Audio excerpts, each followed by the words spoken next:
नमस्कार। इलेक्ट्रोहोम्योपैथी के इस विशेष एपिसोड में मैं बस्ती से आपका प्यारा दोस्त डॉक्टर अनिल श्रीवास्तव पूरे स्वस्थ मन से आप सबके बीच आपका ये प्यारा दोस्त डॉक्टर अनिल श्रीवास्तव बस्ती से हाजिर है।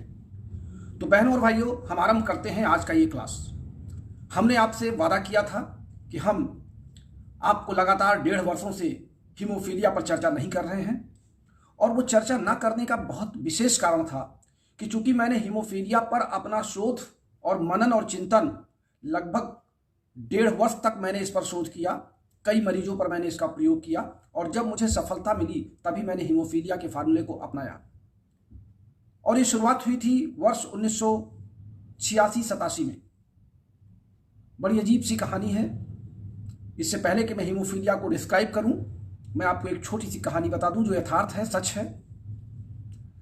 दरअसल मैं ऐसे परिवार से आता हूं जिस परिवार में लगभग 36 हीमोफीलिया के पेशेंट हैं। मुझे कहने में बेहिचक अपनी बात रखने में कोई संकोच नहीं हो रहा है कि वास्तव में हीमोफीलिया पर शोध मैंने अपने परिवार से ही किया। और मुझे याद आता है कि वर्ष 2017 में हमारे बस्ती के ज्वाइंट मेडिकल एसोसिएशन हम लोगों ने बना रखा है, जिसमें सभी चिकित्सा पद्धतियों के चिकित्सक एक दूसरे का सम्मान करते हैं, एक दूसरे से मिलते जुलते हैं। तो IMA ने, यानी इंडियन मेडिकल एसोसिएशन, जो एलोपैथी का बहुत सशक्त संगठन है, उनके साथियों ने एक हीमोफीलिया दिवस पर एक कार्यक्रम रखा था, डिबेट रखा था, और मुझे वहाँ पर IMA के अध्यक्ष ने आमंत्रित किया था एज ए इलेक्ट्रोहोम्योपैथिक स्पेशलिस्ट के रूप में। और मैंने जो वहाँ पर हीमोफीलिया का डिस्क्रिप्शन दिया, तो उन लोगों ने उस डिस्क्रिप्शन को सराहना करने के साथ साथ इस बात को स्वीकार किया कि इलेक्ट्रोहोम्योपैथी में भी लोग जानकार हैं, पढ़े लिखे हैं, और इलेक्ट्रोहोम्योपैथी चिकित्सकों की उपेक्षा नहीं की जानी चाहिए। वहां भी मैंने उस कहानी का जिक्र किया था, और आज मैं इस क्लास को शुरू करने से पहले मैं इस कहानी का शुरुआत कर रहा हूं। दरअसल 1986 में डॉक्टर रमाशंकर जी के संपर्क में जब मैं आया, तो मैं, जैसे आप सब हमसे उत्सुकतावश तमाम सवाल करते हैं, ऐसे मैं भी उनसे उत्सुकतावश मैंने कहा। 1986 में जब मैं रमाशंकर जी के संपर्क में आया, तो मैंने रमाशंकर जी से कहा कि एक बहुत बड़ी समस्या मेरे परिवार में है और मैं उससे निकल नहीं पा रहा हूं। तो उन्होंने कहा क्या है? तो मैंने उनसे कहा कि मेरे परिवार में हीमोफीलिया के बहुत रोगी हैं। अब दरअसल एक कहानी शुरू हुई मेरे ननिहाल से। मेरे ननिहाल में किसी को रहा होगा, उसके बहुत बैक हिस्ट्री में जाना ठीक नहीं है, लेकिन वहां से मेरी माँ मेरे इस परिवार में लेके आई। हम 3 भाई अपनी माँ से जन्म लिए थे, जिनमें से 2 भाई यानी मैं और मेरे बड़े भ्राता अभी हैं इस दुनिया में, और हमारे बीच के भाई हीमोफीलिया से ग्रस्त थे और हीमोफीलिया के कारण ही उनकी मौत हो गई। हमारी माँ 4 बहन थी, और चारों बहनों में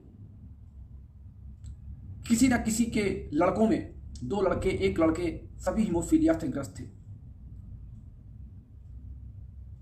हमारे पिताजी यद्यप मेडिकल डिपार्टमेंट में थे, वो बांदा में पोस्टेड थे, और लेकिन हमारे जो हमसे बड़े भाई थे जिनकी हीमोफीलिया में मौत हुई, वो हमारी माँ के साथ गांव पर थे, और संयोग से कक्षा 5 के वो विद्यार्थी थे, और गांव में साइकिल चलाने की एक होड़ सी कहीं लगी हुई थी, और वो भी साइकिल लेकर के चला रहे थे, और साइकिल चलाते हुए गिर गए। कक्षा 5 का विद्यार्थी कितना छोटा होता है, उसमें छोटी साइकिलें नहीं आती थी, बड़ी ही साइकिल लेकर के लड़के भागते थे घर से। और कहीं पर उनको चोट लगी, लेकिन डर के मारे उन्होंने घर में नहीं बताया, और चोट उनको पेट के अंदर लगी और ब्लीडिंग अंदर शुरू हो गई, और जिससे उनको पेन शुरू हुआ। और जब तक उनको हॉस्पिटल ले जाया जाता, डॉक्टर उनको समझ पाते, तब तक उनका ब्लीडिंग ज़्यादा हो चुकी थी। फिर डॉक्टर ने उनको रेफ़र किया डिस्ट्रिक्ट हॉस्पिटल में, और डिस्ट्रिक्ट हॉस्पिटल आज से मैं लगभग ये बात आपको ये मान के चलें कि लगभग 45 या 48 साल पुरानी है। तब मैं शायद कक्षा 1 में था, या मुझे याद नहीं कि मैं किस क्लास में पढ़ रहा था कि नहीं पढ़ रहा था, लेकिन मुझे इतना याद है कि मेरे बड़े भाई उस समय किसी रोग से पीड़ित हुए थे, और उनको लोग लेकर के अस्पताल की ओर भागे थे। बाद में जब मैं बड़ा हुआ तो मुझे इस बारे में बताया गया कि ये रोग था। फिर हमारे पिताजी को सूचना दी गई, और वो बांदा से भाग करके आए, लेकिन जब तक आते तब तक डिस्ट्रिक्ट हॉस्पिटल में हमारे बड़े भाई की मृत्यु हो गई थी हीमोफीलिया के कारण। हीमोफीलिया बाद में हमारे पिताजी ने फिर सबका टेस्ट कराया, उनको एक आशंका हुई, तो संयोग से मैं पूर्ण स्वस्थ था, मेरे ब्लड में कहीं भी हीमोफीलिया के लक्षण नहीं थे, मेरे शरीर में विटामिन के की कमी नहीं थी। लेकिन हमसे जो बड़े भाई अभी भी हैं उनके शरीर में ये लक्षण दिखाई पड़े तो प्रिकॉशन हम लोगों ने लेना शुरू किया। उनको जूते पहना देना पैर में दिन भर, और साइकिल वगैरह से लेना चलना, उनको पैदल ही चलाना, खेल कूद में उनको रोक दिया गया। क्योंकि हीमोफीलिया के रोगी की कंडीशन पहले हम आपको डिस्कस कर दें, अभी ये कहानी थोड़ी सी और भी लंबी होगी। हीमोफीलिया के रोगी को, जैसे हम आप आम रोगी हैं कि अगर हम नाखून काट रहे हैं और कहीं पर ब्लेड लग जाए और ब्लीडिंग हो जाए, या हम दाढ़ी बना रहे हैं कहीं पर कट गया और ब्लीडिंग हो गई, तो हमारे आपके या उन व्यक्तियों के जिनको जो हीमोफीलिया के रोगी नहीं है, उनका ब्लड कुछ देर बाद कोगुलेट करके स्वतः बंद हो जाता है, ब्लीडिंग अगर थोड़ी बहुत कटी। लेकिन हीमोफीलिया के रोगी में आप कितना भी उस पर टिंचर बेनाडीन से उसको बैंड कर दें या अन्य कोई औषधि रख दें या कुछ देर के लिए उंगली को दबा करके रखें, और जैसे आप हटाएंगे तैसे ब्लीडिंग फिर शुरू हो जाएगी। और अगर कट नहीं गया है, अगर कट नहीं आया है, बाहर की तरफ ब्लड नहीं निकल पा रहा है, तो अंदर रक्त का थक्का जमने लगेगा। वहाँ पर हल्की सी चोट लगने में उनके हाथ पैरों में कालापन आ जाएगा, सूजन आ जाएगी, लालिमा आ जाएगी, दर्द होगा, अगर ये कहीं आउटर पार्ट पे चोट लगी है और कटा नहीं है। लेकिन अगर इंटरनल पार्ट पे चोट लग गई है, आपके पेट में लग गई है, आपके इंटेस्टाइन में चोट लग गई है, आपके लीवर में चोट लग गई है, कोई ऐसा कहीं आप गिर गए हैं या कोई एक्सीडेंट हो गया है, आपके ब्रेन में चोट लग गई है, आपका ब्लड ब्रेन के बाहर नहीं आया तो ब्लड क्लॉट कर गया अंदर, तो वहाँ रक्त के थक्के जम जाएंगे और वो बड़ी विषम परिस्थिति होती है। ब्लड कटने के बाद, कहीं चोट लगने के बाद ब्लड अगर थोड़ा सा बहुत निकल गया है तो वो आपके लिए राहत की बात है। लेकिन अगर ब्लड कहीं जम गया है, रुक गया है और वो क्लॉट कर गया है और वो बाहर नहीं निकल पाया, तो अंदर फिर वो आपका डैमेज करेगा, वहाँ की टिश्यू को डैमेज करेगा, फिर वहाँ पे वो पस बनाएगा और तमाम ऐसे कंडीशन होंगे। तो कुल मिलाकर के हीमोफीलिया का रोगी जीवन भर इस रोग से पीड़ित रहता है। अब हम चर्चा कर लें जरा आम चिकित्सा, अन्य चिकित्सा पद्धतियों में क्या होता है। हीमोफीलिया के रोगी को, जैसे मैंने चूंकि खुद इसको देखा है और लगातार आज से 20 साल पहले तक, जब से मैंने इस पर प्रयोग किया, उसके पहले की कहानी मैं आपको बता रहा हूँ। 20 साल पहले तक मुझे याद है कि साल में 1-2 बार मेरे बड़े भाई कहीं ना कहीं तो भिड़ ही जाते थे, कहीं ना कहीं उनको चोट चपाट लगी जाती थी। तो चूंकि हम लोग कानपुर में थे और कानपुर में medical college doctor Lala Lajpat Rai चिकित्सालय, हैलट जिसको कहते हैं, वो बगल में था। और जब भी इनको चोट लगती थी, कहीं दांत में ब्रश कर रहे हैं, दांत में कट गया या ओंठ कट गया या दाढ़ी बनाते समय कट गया, तो उनकी ब्लीडिंग रुकती नहीं थी। फिर हम लोगों को मेडिकल कॉलेज लेके जाना पड़ता था, दूसरे का ब्लड ले करके ब्लड ट्रांसफ्यूजन कराना पड़ता था। और एलोपैथी में सबसे आसान तरीका यही था कि वो ब्लड बाहर से ट्रांसफ्यूजन कर देते थे। जब बाहरी ब्लड आने लगता था तो उसका विटामिन के जब हम रोगी के शरीर से मिलता था तो वो ब्लड फिर थक्का जमाने की प्रवृत्ति में आ जाता था। यानी हर बार साल में लगभग 1 बार 2 बार या कभी कभी भी तो 3 बार हो जाता था कि हम लोगों को पूरा परिवार डिस्टर्ब हो जाता था। 2 आदमी हॉस्पिटल में ले जाते थे, रखते थे रात भर, और एक बहुत मेंटल टॉर्चर हमारा पूरा परिवार था। मैं इस मेंटल टॉर्चर से, मैंने रमाशंकर जी से चर्चा किया तो उन्होंने एक फार्मूला बनाया और उस फार्मूले पर उन्होंने कहा कि ये दवा अपने भाई को देना शुरू करिए। मैंने दवा देना शुरू किया। आप विश्वास नहीं मानेंगे कि उस दवा के शुरुआत के बाद 2 वर्ष तक उनको कहीं भी चोट वगैरह लगती थी तो हल्का सा थोड़ा बहुत स्वेलिंग होती थी और ब्लीडिंग नहीं होती थी, या कहीं कट जाता था तो ब्लीडिंग 1-8 घंटे बाद सामान्य हो जाती थी। धीरे धीरे मैंने उस प्रयोग को जारी रखा और उनको लगभग 4 वर्ष तक मैंने उस दवा का सेवन कराया। और मुझे आज इस बात का फक्र है कि इलेक्ट्रोहोम्योपैथी में हीमोफीलिया का जीता जागता उदाहरण केवल हमारे भ्राता ही नहीं है। फिर मैंने उनसे प्रेरित होकर के अपने मौसी के लड़कों को भी दिया, वहाँ भी ये प्रयोग किया। फिर मुझे 1-2 रोगी और मिले, मैंने उन पर प्रयोग किया। लेकिन मैं इस पर कंफर्म नहीं था कि चूंकि हर रोगी की कंडीशन थोड़ी अलग होती है, हर वैरायटी अलग होती है, किसी के ब्लड का कोगुलेशन का टाइम अलग होता है। फिर भी उस पर प्रयोग करते करते मैंने एक सेट फार्मूला बनाया और उस सेट फार्मूले पर आज भी लगभग 15 रोगी हीमोफीलिया के बिल्कुल फिट एंड फाट चल रहे हैं। अन्य चिकित्सा पद्धतियों की ना तो मैं आलोचना करता हूं और ना मैं ये कहता हूं कि वो सक्षम नहीं है, लेकिन मैं ये कहता हूं कि इलेक्ट्रोहोम्योपैथी का चिकित्सक इलेक्ट्रोहोम्योपैथी चिकित्सा विधि में हीमोफीलिया के रोगी को बिल्कुल फिट एंड फाट कर सकता है। हम थोड़ी सी चर्चा कर लें कि हीमोफीलिया में जो ब्लड नहीं जमता है उसके कारण क्या होते हैं। पहले हम इस पर चर्चा कर लें।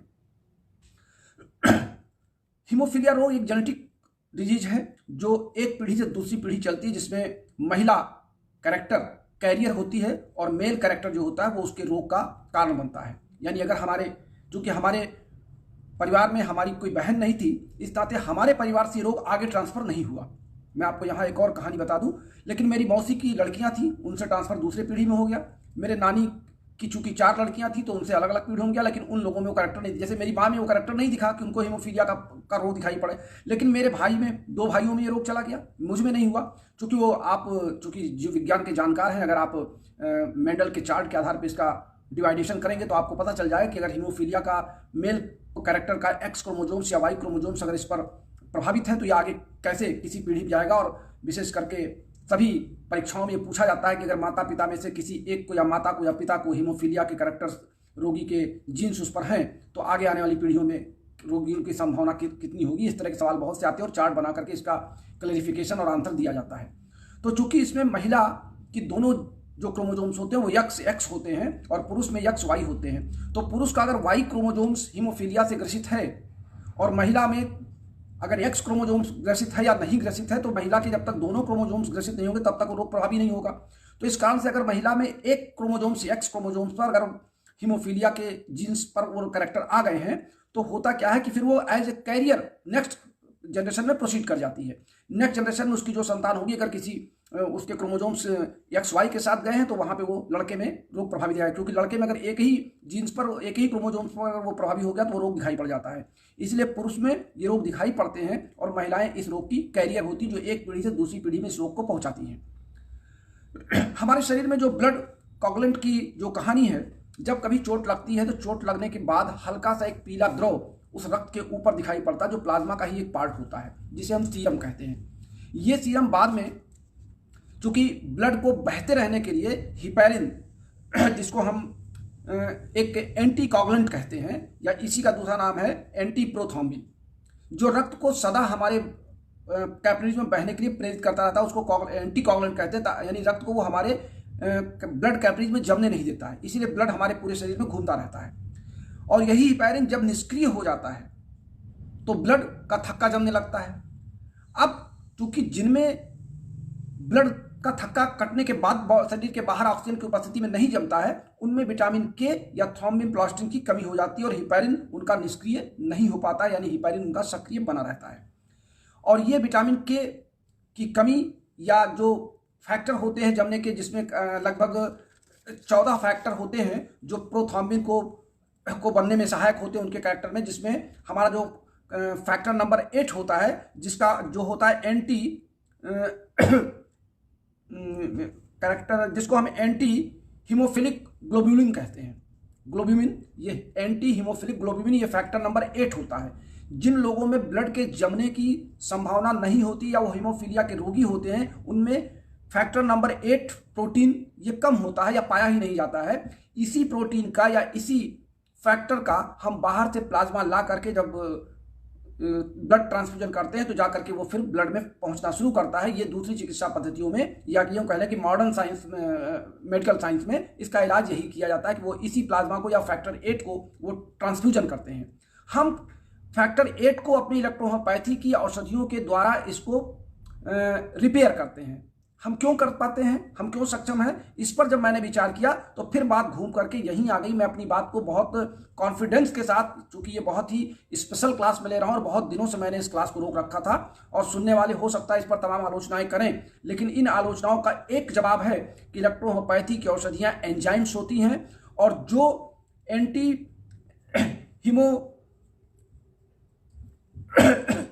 हीमोफिलिक जो ग्लोब्यूल होता है ये एक तरीके का एंजाइम होता है जो एज एंजाइम हमारे जितने आप ब्लड कोगुलेशन की, चूंकि मैं आपको यहाँ फिजियोलॉजी नहीं पढ़ा रहा हूँ, हम आपसे अगर थोड़ा सा चर्चा कर लें तो एंटी कोगुलेंट करने से पहले जो हमारे जहाँ पे हमारी कोई टिश्यू रप्चर होती है तो उन रप्चर टिश्यू में होता क्या है कि तुरंत थ्रोम्बोप्लास्टिन का सेक्रेशन होने लगता है। ये थ्रोम्बोप्लास्टिन हमारी फैक्टर 3 होते हैं और ब्लड का जो प्लेटलेट्स होती है उस प्लेटलेट्स में भी हमारी थ्रोम्बोप्लास्टिन निकलने लगती है और दोनों कैल्शियम आयन की उपस्थिति में तुरंत प्रोथ्रोम्बिनेज में बदल जाते हैं। और ये प्रोथ्रोम्बिनेज हमारा क्या होता है, तुरंत हिपैरिन को निष्क्रिय कर देता है, यानी ब्लड को जमने के लिए मजबूर करता है, ब्लड को हल्का करने से रोकता है। जब भी कट जाता है, जब बाहर ब्लड निकलने लगता है तो वहाँ पर जाके ये प्रोथ्रोम्बिनेज ये हिपैरिन की निष्क्रियता को सक्रियता को कम कर देता है, यानी उसको बिल्कुल निष्क्रिय करता है या इनएक्टिव कर देता है। और जैसे वो इनएक्टिव करता है वैसे ही थ्रोम्बोप्लास्टिन और आपका प्रोथ्रोम्बिन ये दोनों कैल्शियम आयन की उपस्थिति में तुरंत फाइब्रिनोजन बना लेते हैं जो मोनोमर्स और फिर बाद में पॉलीमर्स बनाते हैं। और यही मोनोमर्स और पॉलीमर्स हमारे ब्लड के कटे हुए पार्ट में एक जालीनुमा फैक्टर के रूप में दिखाई पड़ते हैं, जिससे हमारे आरबीसी और डब्ल्यूबीसी वहाँ से बाहर नहीं निकल पाते, उसी जाल में फंस जाते हैं और कुछ देर बाद वहाँ पे एक लेयर बन जाती है जो पॉलीमर्स की होती है। ये ब्लड के जमने की प्रक्रिया है। अब इस ब्लड के जमने की प्रक्रिया में जो फैक्टर काम करते हैं वो फैक्टर 1, 2, 3 से लेकर के फैक्टर 13 तक के काम करते हैं। ब्लड के कोगुलेंट करने में विभिन्न प्रक्रियाओं में एज एंजाइम से फैक्टर वर्क करते हैं, एज ए कैटालिस्ट वर्क करते हैं, यानी प्रेरित करते हैं इन काम को। तो चूंकि एज ए कैटालिस्ट ये एंटी प्रोथ्रोम्बिन बनते हैं और एंटी हीमोफिलिक ग्लोबुलिन्स की जरूरत वहां पर पड़ती है, तो हमारी जो इलेक्ट्रोहोमोपैथी की औषधियां होती हैं ये जाकर के एज एंजाइम्स वहां पर वही फंक्शन डिनोट करती हैं जो कि हमारे ब्लड में ऑलरेडी होना चाहिए। इस नाते हम हीमोफीलिया के रोगी पर कंट्रोल कर ले जाते हैं। अब हमारे तमाम विशेषज्ञ इस पर चर्चा करेंगे कि ये दवा एंजाइम सही नहीं है, ऐसा है वैसा है। एंजाइम्स होने के कई प्रमाण इलेक्ट्रोहोमोपैथी में है और वैज्ञानिक आधार पर है। इसको मंच पर भी समझाया जा सकता है और समझने वालों को समझना भी चाहिए। लेकिन पता नहीं क्यों हमारे देश की परिपाटी है कि एंजाइम थियरी, अगर इस दवाओं को एंजाइम्स मान लिया गया तो डॉक्टर श्रीवास्तव का नाम हो जाएगा, डॉक्टर श्रीवास्तव की लोग जय जयकार करने लगेंगे और हम लोग पीछे हो जाएंगे। हमारे सीनियर को तो यही एक भय सताए हुए है, या उन लोगों को भय सताए हुए जो मेरी एंजाइम थियरी को अंदर से स्वीकार करते हैं। वो जानते हैं कि बात सही कही जा रही, लेकिन बाहर से मुख से कुछ लोग मेरी आलोचनाएं करने लगते हैं, कुछ लोग कहने लगते हैं इनका काम ही है सोशल मीडिया पे अपने आप को प्रचारित करना। ठीक है, मैं इस बात को स्वीकार करता हूं कि सोशल मीडिया ना होता तो आप सब हमसे ना जुड़ते, लेकिन अगर सोशल मीडिया ना होता तो आज इलेक्ट्रोहोमोपैथी को इतने लोग जानते भी नहीं। 17 अप्रैल 2020 के बाद ही सोशल मीडिया पे डॉक्टर श्रीवास्तव को उतरने के बाद ही इतने पढ़ाने वाले लोग आए। आज दिन में हमारे पास देवव्रत चार्या जी का फोन आया था, डॉक्टर देवव्रत चार्या जी बहुत, और एक और सज्जन का फोन आया था कर्नाटका से ही, केरला से भी एक फोन आया था कि एक कोई सज्जन है, मैं नाम नहीं लूंगा उनका, कि वो 200वां डायल्यूशन, 500वां डायल्यूशन, 1000वां डायल्यूशन बताते हैं और कहते हैं कि इन डायल्यूशनों में आप प्रयोग करें। एक सज्जन निगेटिव और पॉजिटिव और टेम्परामेंट की बात करते हैं। सर में हम लोग इसमें कंफ्यूज हो जाते हैं। तो मैंने उनसे कहा कि देखिए, ये डायल्यूशन और पोटेंसी में अंतर ही नहीं समझते हैं कि पोटेंसी किसे कहते हैं, डायल्यूशन किसे कहते हैं। और ये बड़े बड़े क्लास लेने का दावा करते हैं अपने आप को डिस्पेंसरी में बैठ करके। पता नहीं रोगी देखते हैं कि नहीं देखते हैं कि वो क्लास ही लेते हैं। जैसे लोग मेरे लिए भी कह सकते हैं कि डॉक्टर श्रीवास्तव कोई रोगी देखते ही नहीं होंगे, केवल क्लास लेते होंगे। चलिए, मैंने इस बात को मान लिया, लेकिन जो मैं फार्मूले बताता हूं, अगर वो फार्मूले हमारे डॉक्टर्स प्रयोग करके सच पाते हैं तो ये मान लें कि मैं रोगी को देखता हूं। और अगर वो फार्मूले गलत हैं तो केवल रट करके तो मैंने फार्मूले तैयार नहीं किए हैं, मैं तो फार्मूलों पर प्रयोग करके ही आपको बताता हूं। जैसे अभी हमारे पंचम सिंह हरिद्वार से आप लोगों को एक फार्मूला उन्होंने गॉल ब्लैडर स्टोन पर बताया। उन्होंने मुझसे पूछा था और 3 महीने में गॉल ब्लैडर स्टोन बिल्कुल गायब कर दिया। उनकी वाहवाही हुई और आप लोगों ने उनसे फार्मूला पूछा। उसके पहले एक और वीडियो उन्होंने जारी किया था जिसमें एक रोगी ने पूरी बात बयां की थी। तो जब फार्मूला मुझसे पूछा जा रहा है और फार्मूला मैं आपको बता रहा हूं और आप उसका प्रयोग अपने रोगी पर कर रहे हैं और रोगी को सफलता मिल रही है, आप रोगी के रोग को दूर कर रहे हैं, तो स्वाभाविक है कि मैंने उस प्रयोग को पहले किया होगा, तभी वो फार्मूला मुझसे निकल के आया होगा। लेकिन जो लोग केवल क्लास लेते हैं और किसी दवा का रोग का फार्मूला नहीं बताते हैं, वो बड़े बड़े क्लास लेकर के बहुत व्याख्या कर देते हैं। इलेक्ट्रोहोमोपैथी कितनी व्याख्या कर देते हैं, इतने रोगों की व्याख्या कर देते हैं, उसको बड़े अच्छे ढंग से समझा भी देते हैं, लेकिन अंत में जब दवा बताने की बात आती है तो अपने आप को बैक कर लेते हैं। और उसका कारण यह है कि वो बताते तो अच्छा है, अंग्रेजी के जानकार भी हैं, चूंकि विभिन्न प्रदेशों में अंग्रेजी की भाषा को बहुत अहमियत दी जाती है, अंग्रेजी में बोलने में गर्व किया जाता है, जबकि हमारे देश के प्रधानमंत्री अटल बिहारी वाजपेयी विदेशों में जाके हिंदी में बोलने में गर्व अनुभव करते थे। हमारे देश की 80% जनसंख्या हिंदी पर सब कुछ समझती है, बात करती है। 20% लोग अगर अंग्रेजी के जानकार हैं तो आजकल गूगल में ट्रांसलेशन का जमाना है, ट्रांसलेट कर लीजिए, वो हिंदी से अंग्रेजी हो जाएगा। इस नाते भाषा कहीं पर बाधक नहीं है। बाधक यह है कि जब आप एज ए एक्सपर्ट बन करके यूट्यूब पर और लाइव पर आप इस बातों को बताते हैं, इलेक्ट्रोहोमोपैथी के बारे में आप डायल्यूशन और पोटेंसी की बात करते हैं। डायल्यूशन और पोटेंसी के बिना अगर D3 से काम चल रहा तो हमको डायल्यूशन और पोटेंसी की चर्चा क्यों करनी है? हम क्यों अपने डॉक्टर साथियों को कंफ्यूज करते हैं, क्यों मिसगाइड करते हैं?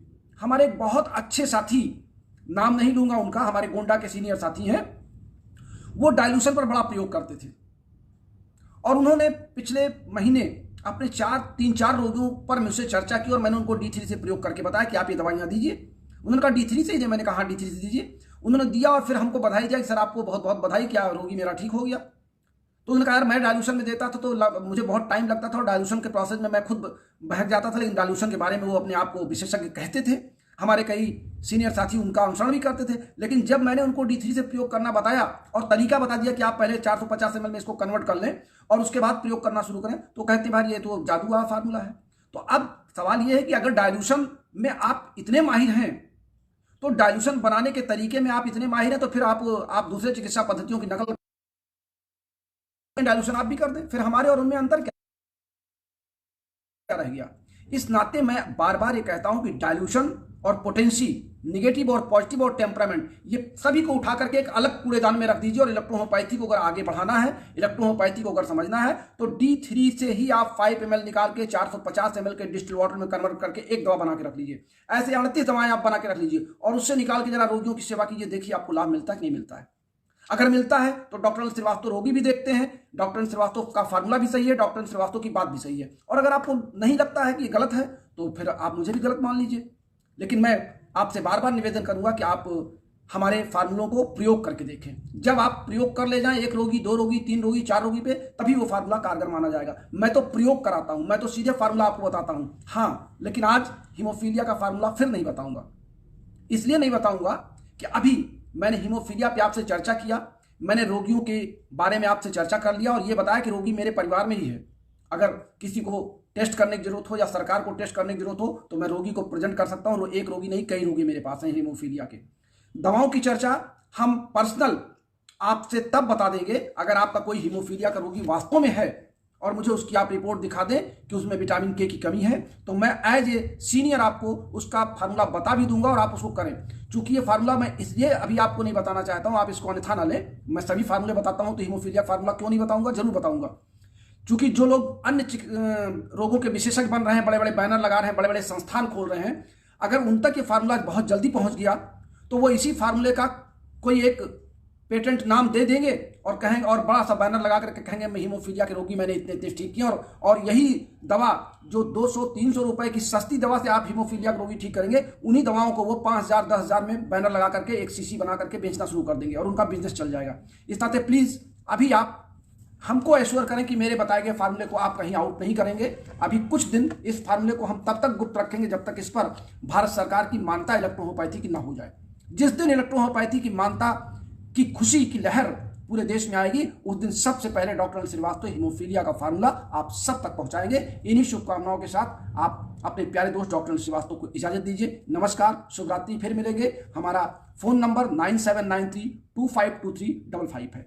आप इस पर अपने व्हाट्सएप भी कर सकते हैं, हमसे फोन कॉल भी कर सकते हैं, अपने रोगियों की वीडियो कॉल भी करा सकते हैं और हम बहुत जल्द यूट्यूब पर सीधे लाइव प्रसारण में आने वाले हैं।